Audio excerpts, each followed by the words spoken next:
High friends, welcome to my YouTube channel Kankana Kalita. মই আজি এটা মন্দিৰলৈ যাম। ক'ৰ মন্দিৰলৈ যাম আপোনালোকক মই সকলো ক'ম। ভিডিঅ'টো শেষলৈকে চাই থাকিব। ধন্যবাদ। আমি এতিয়া যি মন্দিৰলৈ গৈ আছোঁ সেই মন্দিৰৰ এইখন মুখ্যটোৰত। এই মন্দিৰটো স্থাপিত হৈছিল 1941 খ্ৰীষ্টাব্দত। এই পথেৰে এতিয়া আমি মন্দিৰলৈ গৈ আছোঁ। আপোনালোক সবেই নিশ্চয় জানে মোৱামৰীয়া হৰি মন্দিৰৰ কথা। আজি মোৱামৰীয়া হৰি মন্দিৰত বাৰ্ষিক গুণ চুবুৰী সভা।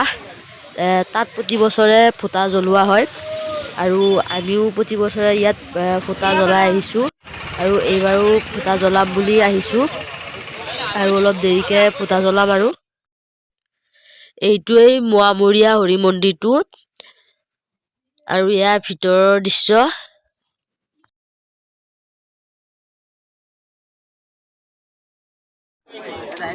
এয়া ফুটা জ্বলাবৰ কাৰণে দীঘলীয়াকৈ শাৰী পাতি আছে আৰু এই ভক্তসকলে মন্দিৰৰ পৰা প্ৰায় 1 কিলোমিটাৰমান আঁতৰৰ পৰাই ফুটা দিবৰ কাৰণে শাৰী পাতি ৰৈ আছে।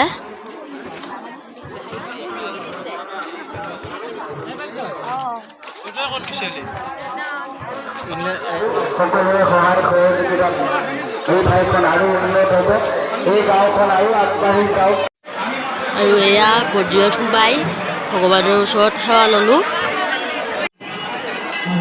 যাতে আহি থকা দিনবোৰ ভালে কুশলে যায়।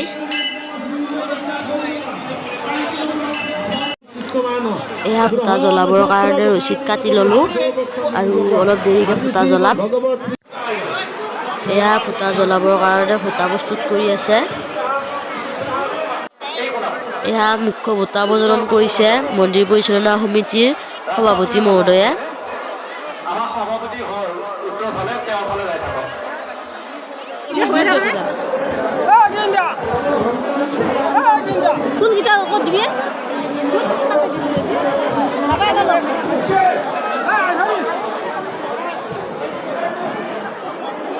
আমাৰ এগৰাকী বৰিষ্ঠ প্ৰয়োজন আছিল, এগৰাকী আমাৰ এইবেলি ভোটদাতা আহিছে। দীপক চহৰীয়া সন্ধিয়া পৰা আমাৰ বাইদেউহঁতে বিচাৰি আছে, গতিকে আহিলে সুবিধা হ'ব।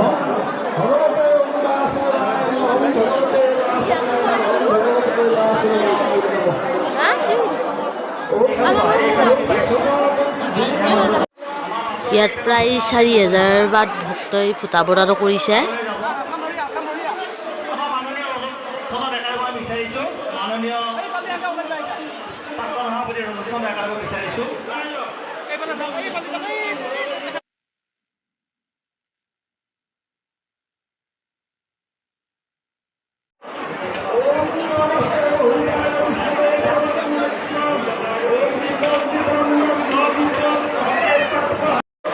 হিমাংশু শৰ্মা এইবেলি ভোক আগবঢ়াইছে আৰু অহাবৰ্ষত আগবঢ়ায়। আমাৰ বিদ্যালয় এখন গামোচা আগবঢ়াইছে, তেখেতে অহাবৰ্ষতো দিব।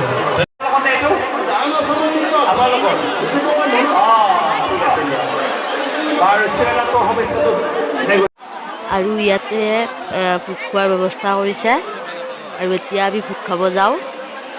আৰু এতিয়া সম্পূৰ্ণভাৱে ৰাতিপুৱাই গ'ল, এতিয়ালৈকে ফুটা জ্বলিয়ে আছে। ৰাতিটো ফুটাটো জ্বলি থাকিল। আজিলৈ ভিডিঅ'টো ইমানে আছিলে। যদি ভিডিঅ' ভাল লাগিল তেনেহ'লে লাইক শ্বেয়াৰ কমেণ্ট কৰিব আৰু যদি মোৰ চেনেলত নতুন হয় তেনেহ'লে চেনেলটো ছাবস্ক্ৰাইব কৰিব নাপাহৰিব। ধন্যবাদ।